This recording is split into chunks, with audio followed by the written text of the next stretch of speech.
yung sa lisensya sa LTO, di ba? Meron nang i-donate na sandali, i-double check ko kung magkano 'yon, ha. Meron nang i-donate kung magkano yung binigay sa LTO na plastic card, okay? Nako, hindi ko nakita. I think 4 million. Yan. 4 million na cards. Okay, 'di ba? Alam naman natin ngayon, anong lisensya natin? Papel. Ngayon, binigyan ng 4 million. Hindi pa ginagamit. Bakit hindi ginagamit?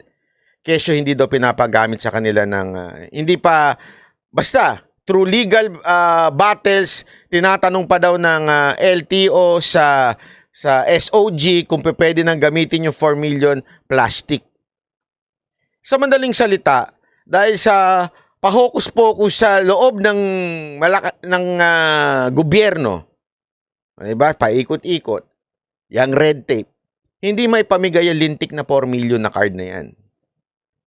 Tapos, pag binasa nyo yung article na lumabas sa Star, dahil daw, parang pinagtatalunan pa kung sino yung magpiprint. Kasi, ganito yan. Meron kasi tayong alam mo dyan, doon sa printing ng passport at saka ng license.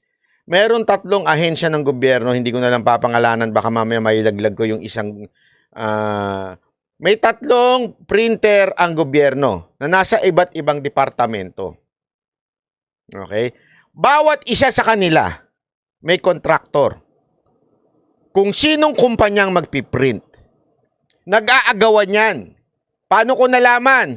Panahon pa lang ni PRRD, meron nang kumausap sa akin na gusto niya tulungan ko daw sila na ang mag-print ng passport ay etong departamento na ito. Okay? So, madaling salita, nagpapatulong sa akin. Sabi ko, sinagot ko kagad, pre, pasensya ka na, ha? Hindi ako epal, eh. Hindi ako nagmamagaling. Hindi ko ugali na lalapit kay PRRD, sasabihin, PRRD, pwede ba ang mag-print na lang passport natin ay etong departamento na ito kasi nandito yung kaibigan ko na kontraktor. Okay? Hindi ko yun hindi ko yun ugali yung kakausap. Ano kung baka pala mukha? Ano ko si RJ Nyet? Sorry naman.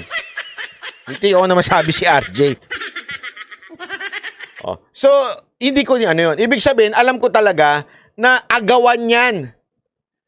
Sa simpleng ito, imagine this. There is 4 million cards available to be used by LTO. And yet, hindi pinapagamit kasi pinaglalabanan kung sinong departamentong magpiprint. Bakit?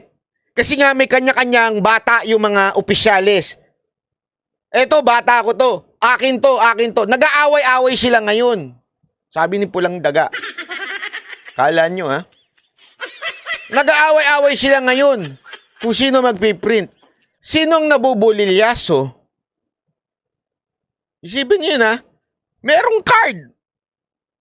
Sino nabubulilyaso? Walang iba kung hindi tayo mga Pilipino. Dahil sa putang ina ninyong pangungurap dyan sa loob. Yan ang nakakairita. Kaya hindi umaasenso itong bayan na to. Kaya ang bagal lang, isipin nyo, hawak na nila yung card. Ipiprint na lang.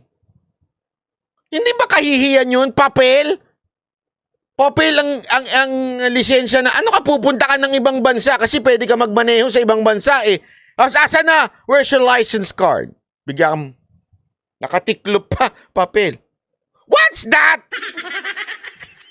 Baka, that's fake. Isipin mo yung kahihiyan yun. Sabihin mo, I'm sorry, but too much corruption in our country. There's no card, only paper. Di ba katatawa-tawa yun? Imagine niyo na lang yun, ha? Ganun tayo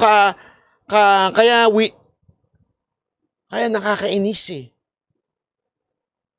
Literal, corruption is there. Hindi ako nagsabing may 4 million na card. Ayan eh, nasa news yan. May 5 million na card na available. Pero nag-aalabanan pa sila kung sino magpiprint.